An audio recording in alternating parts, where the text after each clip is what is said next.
केरल देश में एक मेधावी नामक राजा राज्य करते थे। शत्रुओं ने उनके देश पर चढ़ाई की। युद्ध में महाराज मारे गए। पति की मृत्यु के दुख में रानी भी उनके साथ सती हो गई।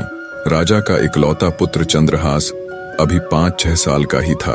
दाई ने चुपके से उन्हें नगर से निकाला और कुंतलपुर ले गई। वह स्वामी भक्ता दाई मेहनत मजदूरी करके राजकुमार का पालन पोषण करने लगी। चंद्रहास बड़े ही सुंदर थे और बहुत सरल तथा विनयी थे। गांव के सभी स्त्री पुरुष ऐसे भोले सुंदर बालक से स्नेह करते थे। कहते हैं जो अनाथ हो जाता है, जिसका कोई नहीं होता, उसके स्वयं भगवान होते हैं। उन्हीं की कृपा से एक दिन नारद जी घूमते हुए कुंतलपुर पहुंचे। बालक को एक शालग्राम की मूर्ति देकर नाम मंत्र बता गए। नन्हा बालक देवर्षि की कृपा से हरिभक्त हो गया। अब जिस समय वह अपने आप को भूलकर अपने कोमल कंठ से प्रभु गान करते हुए नृत्य करता, देखने वाले मुग्ध हो उठते। कुंतलपुर के राजा परम भगवद भक्त एवं संसार के विषय से पूरे विरक्त थे। विरक्त यानी भोग विलास से दूर रहने वाला। उनका कोई पुत्र नहीं था, केवल चंपक मालिनी नाम की एक कन्या थी। महर्षि गालव को राजा ने अपना गुरु बनाया था और गुरु के उपदेशानुसार वे भगवान के भजन में ही लगे रहते थे। राज्य का पूरा प्रबंध मंत्री धृष्ट बुद्धि करता था। मंत्री की अलग से भी बहुत बड़ी संपत्ति थी। राजा तो भगवत भक्ति में रहते थे, तो एक प्रकार से कुंतलपुर के शासक मंत्री धृष्ट बुद्धि ही थे। उनका मदन नाम का योग्य पुत्र था, जो उनकी राज कार्य में सहायता करता था। मंत्री धृष्ट बुद्धि की विषया नाम की एक अति सुंदर कन्या भी थी। मंत्री की रुचि केवल राज कार्य और धन एकत्र करने में ही थी, किंतु उनका पुत्र मदन भगवान भक्त था। वह साधु संतों की सेवा करता था। इसीलिए मंत्री के महल में जहां विलास तथा राग रंग चलता था, वहीं कभी कभी संत भी एकत्र हो जाते थे। भगवान की पावन कथा भी होती थी।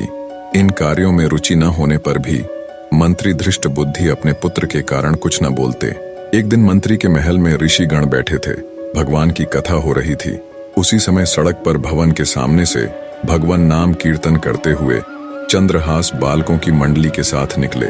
बच्चों की अत्यंत मधुर कीर्तन ध्वनि सुनकर ऋषियों के कहने से मदन ने सबको वहीं बुला लिया। चंद्रहास के साथ बालक नाचने गाने लगे। मंत्री धृष्ट बुद्धि भी इसी समय वहां आ गए। मुनियों ने तेजस्वी बालक चंद्रहास को तन्मय होकर कीर्तन करते देखा तो वे मुग्ध हो गए। कीर्तन समाप्त होने पर स्नेहपूर्वक समीप बुलाकर ऋषियों ने उन्हें बैठा लिया और उनके शरीर के लक्षणों को देखने लगे। ऋषियों ने चंद्रहास के शारीरिक लक्षण देखकर धृष्ट बुद्धि से कहा, मंत्रिवर, तुम इस बालक का प्रेम पूर्वक पालन करो, इसे अपने घर रखो। यही तुम्हारी संपूर्ण संपत्ति का स्वामी तथा इस देश का नरेश होगा। एक अज्ञात कुलशील राह का भिखारी बालक मेरी संपत्ति का स्वामी होगा। यह बात धृष्ट बुद्धि के हृदय में तीर सी लगी। वे तो अपने लड़के को राजा बनाने का स्वप्न देख रहे थे। अब एक भिक्षुक सा लड़का उनकी सारी इच्छाओं को नष्ट कर दे, यह उन्हें सहन नहीं हो रहा था। उन्होंने किसी से कुछ कहा नहीं, पर सब लड़कों को मिठाई देने के बहाने घर के भीतर ले गया। मिठाई देकर दूसरे लड़कों को तो उन्होंने विदा कर दिया, केवल चंद्रहास को रोक लिया। एक विश्वासी वधिक को बुलाकर उसे चुपचाप समझाकर पुरस्कार का भारी लोभ देकर उसके साथ चंद्रहास को भेज दिया। चंद्रहास ने जब देखा कि मुझे यह सुनसान जंगल में रात के समय लाया है, तब इसका उद्देश्य समझकर कहा, भाई तुम मुझे भगवान की पूजा कर लेने दो, तब मारना। वधिक ने अनुमति दे दी। चंद्रहास ने शालग्राम जी की मूर्ति निकालकर उनकी पूजा की और उनके सम्मुख गदगद कंठ से स्तुति करने लगा। भोले बालक का सुंदर रूप, मधुर स्वर तथा भगवान की भक्ति देखकर वधिक की आंखों में भी आंसू आ गए। उसके हृदय में एक निरपराध बालक को मारने की बात सोचकर एक टीस उठी, परंतु उसे मंत्री का भय भी था। उसने देखा कि चंद्रहास के एक पैर में 6 अंगुलियां हैं। वधिक ने तलवार से जो एक अंगुली अधिक थी उसे काट लिया और बालक को वहीं छोड़कर वह लौट गया। वधिक ने महल जाकर जब धृष्ट बुद्धि को वह अंगुली दिखाई तो वह अंगुली देखकर बहुत प्रसन्न हुए। उन्हें लगा कि अपने बुद्धि कौशल से ऋषियों की अमोघ वाणी मैंने झूठी कर दी। कुंतलपुर राज्य के अधीन एक छोटी सी रियासत थी, चंदनपुर। वहां के नरेश कुलिंदक किसी कार्य से बड़े सवेरे वन की ओर से घोड़े पर चढ़े जा रहे थे। तभी एकाएक उनके कानों में बड़ी मधुर भगवान नाम कीर्तन की ध्वनि पड़ी। कटी अंगुली की पीड़ा से भूमि में पड़े पड़े चंद्रहास करुण कीर्तन कर रहे थे। राजा ने कुछ दूर से बड़े आश्चर्य से देखा कि एक छोटा देवकुमार जैसा बालक भूमि पर पड़ा है। उसके चारों ओर अद्भुत प्रकाश फैला है। राजा की कोई संतान नहीं थी। उन्होंने सोचा कि भगवान ने मेरे लिए ही यह वैष्णव देवकुमार भेजा है। घोड़े से उतरकर बड़े स्नेह से चंद्रहास को उन्होंने गोद में उठाया, उनके शरीर की धूल पोंछी और उन्हें अपने राजभवन में ले आए। चंद्रहास अब चंदनपुर के युवराज हो गए। यज्ञोपवीत संस्कार होने के पश्चात गुरु के यहाँ रहकर उन्होंने वेद, वेदांग तथा शास्त्रों का अध्ययन किया। राजकुमार ने अस्त्र शस्त्र चलाना तथा नीति शास्त्र आदि सीखा। अपने सद्गुणों से वे राज परिवार के लिए प्राणों के समान प्रिय हो गए।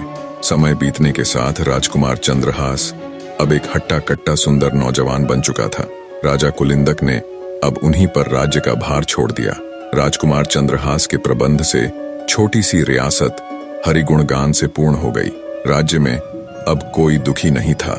चंदनपुर रियासत की ओर से कुंतलपुर को 10,000 स्वर्ण मुद्राएं कर यानी टैक्स के रूप में प्रतिवर्ष दी जाती थीं। अब की बार चंद्रहास ने उन मुद्राओं के साथ और भी बहुत से धन रत्नादि उपहार भी भेजे। धृष्टबुद्धि ने जब चंदनपुर राज्य के ऐश्वर्य एवं वहां के युवराज के सुप्रबंध की बहुत प्रशंसा सुनी, तब वो स्वयं वहां की व्यवस्था देखने चंदनपुर गए। राजा कुलिंदक तथा राजकुमार ने उनका खुले हृदय से स्वागत किया। यहाँ आकर जब धृष्टबुद्धि ने चंद्रहास को देखा तो वो उसके तेज से ही पहचान गया कि ये तो वही बालक है, ये बच कैसे गया। उनका हृदय व्याकुल हो गया। एक बार फिर मंत्री धृष्टबुद्धि ने राजकुमार को मारने का षड्यंत्र रचा और एक पत्र देकर कहा, युवराज, बहुत ही आवश्यक काम है और दूसरे किसी पर मेरा विश्वास नहीं। तुम स्वयं यह पत्र लेकर कुंतलपुर जाओ और ध्यान रहे मार्ग में पत्र खुलने न पाए, कोई भी इस बात को न जाने। इसे सीधे मदन को ही देना। चंद्रहास घोड़े पर चढ़कर अकेले ही पत्र लेकर कुंतलपुर को चल पड़े। दिन के तीसरे पहर वे कुंतलपुर के पास वहां के राजा के बगीचे में पहुंचे। बहुत प्यासे और थके थे, अतः घोड़े को पानी पिलाकर एक ओर बांध दिया और स्वयं सरोवर में जल पीकर एक वृक्ष की शीतल छाया में लेट गए। लेटते ही उन्हें निद्रा आ गई। उसी समय उस बगीचे में राजकुमारी चंपक मालिनी अपनी सखियों तथा मंत्री कन्या विषया के साथ घूमने आई थी। संयोगवश अकेली विषया उधर चली आई जहां चंद्रहास सोए थे। इस परम सुंदर युवक को देखकर वह मुग्ध हो गई और ध्यान से उसे देखने लगी। उसे निद्रित कुमार के हाथ में एक पत्र दिख पड़ा। कुतूहलवश उसने धीरे से पत्र खींच लिया और पढ़ने लगी। पत्र उसके पिता का था। उसमें मंत्री ने अपने पुत्र को लिखा था, इस राजकुमार को पहुंचते ही विष दे देना। इसके कुल, शूरता, विद्या आदि का कुछ भी विचार न करके मेरे आदेश का तुरंत पालन करना। मंत्री की कन्या को एक बार पत्र पढ़कर बड़ा दुख हुआ।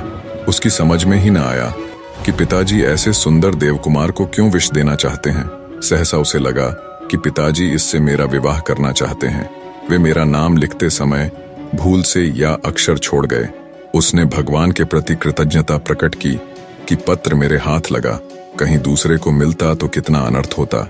अपने नेत्र के काजल से उसने पत्र में विष के आगे उससे सटाकर या लिख दिया, जिससे विषया दे देना पढ़ा जाने लगा।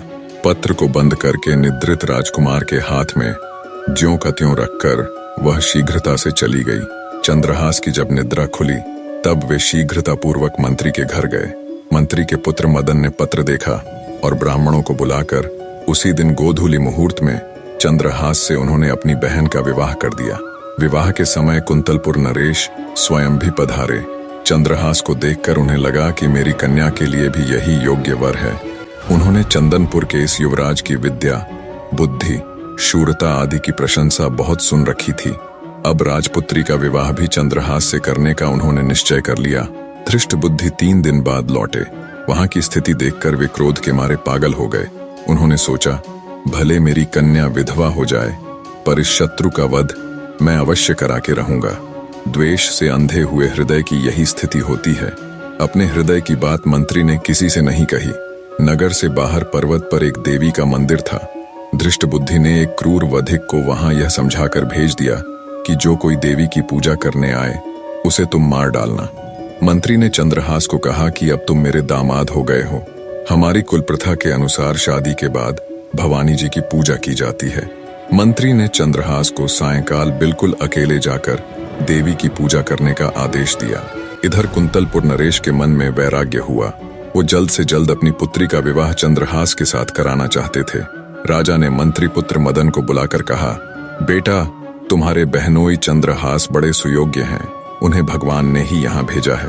मैं आज ही उनके साथ राजकुमारी चंपक मालिनी का ब्याह कर देना चाहता हूँ। प्रातःकाल उन्हें सिंहासन पर बैठाकर मैं तपस्या करने वन चला जाऊंगा। तुम उन्हें तुरंत मेरे पास भेज दो।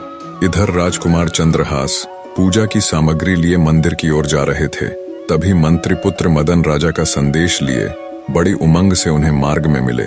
मदन ने पूजा का पात्र यह कहकर स्वयं ले लिया कि मैं देवी की पूजा कराता हूँ, आपको महाराज ने तुरंत बुलाया है। और चंद्रहास को उसने राजभवन भेज दिया। जिस मुहूर्त में धृष्ट बुद्धि ने चंद्रहास के वध की व्यवस्था की थी, उसी मुहूर्त में राजभवन में चंद्रहास का राजकुमारी के साथ विवाह हो रहा था। मंत्री पुत्र मदन जब पूजा का थाल लेकर देवी के मंदिर में पहुंचा, वधिक ने उसी समय उसका सिर काट डाला। धृष्ट बुद्धि को जब पता लगा कि चंद्रहास तो राजकुमारी से विवाह करके राजा हो गए, उनका राज्याभिषेक हो गया और मारा गया, मेरा पुत्र मदन, तब व्याकुल होकर वे देवी के मंदिर में दौड़े गए। पुत्र का शरीर देखते ही शोक के कारण उन्होंने तलवार निकालकर अपना सिर भी काट लिया। संयोगवश धृष्ट बुद्धि को उन्मत्त की भांति दौड़ते समय राजकुमार चंद्रहास ने देख लिया था। वे भी तुरंत अपना घोड़ा ले उसी दिशा में चल दिए जिधर कुछ समय पहले ही उसका ससुर मंत्री धृष्ट बुद्धि गया था। वे तनिक देर में ही मंदिर में आ गए। सारा माजरा समझ अपने लिए दो प्राणियों की मृत्यु देखकर चंद्रहास को बड़ा क्लेश हुआ। उन्होंने निश्चय करके अपने बलिदान के लिए तलवार खींची। उसी समय मां भवानी साक्षात प्रकट हो गईं। उन्होंने कहा, बेटा, यह धृष्ट बुद्धि बड़ा दुष्ट था और सदा तुझे मारने के प्रयत्न में लगा रहता था। इसका पुत्र मदन सज्जन और भगवत भक्त था, किंतु उसने तेरे विवाह के समय तुझे अपना शरीर दे डालने का संकल्प किया था, अतः वह भी इस प्रकार उड़न हुआ। अब तू वरदान मांग। चंद्रहास ने हाथ जोड़कर कहा, माता, आप प्रसन्न हैं तो ऐसा वर दें जिससे श्री हरि में मेरी अविचल भक्ति जन्म जन्मांतर तक बनी रहे और इस धृष्ट बुद्धि के अपराध को आप क्षमा कर दें। मेरे लिए मरने वाले इन दोनों को आप जीवित कर दें। देवी तथास्तु कहकर अंतर्ध्यान हो गई। धृष्ट बुद्धि और मदन तुरंत उठ खड़े हुए। सारे वृतांत का पता चलने पर मंत्री धृष्ट बुद्धि राजकुमार चंद्रहास के पैरों में गिरकर माफी मांगने लगा। राजकुमार चंद्रहास ने उन्हें उठाया और अपने हृदय से लगा लिया। मंत्री अब पूरी तरह बदलकर भगवान के परम भक्त हो गए। मदन तो भक्त था ही, उसने चंद्रहास का बड़ा आदर किया। सब मिलकर सानंद घर लौट आए। निष्कर्ष, माफी, दया और भक्ति जीवन के असली मूल्य हैं, जो इंसान को उसकी आंतरिक शक्तियों से जोड़ते हैं और उसे उन्नति की ओर ले जाते हैं। वीडियो पसंद आई हो तो लाइक जरूर करना। आप भी अगर मेरी तरह वीडियो बनाना सीखना चाहते हैं, ट्रू वर्ड्स चैनल को ज्वाइन करके ट्रू वर्ड्स परिवार का हिस्सा बने। धन्यवाद।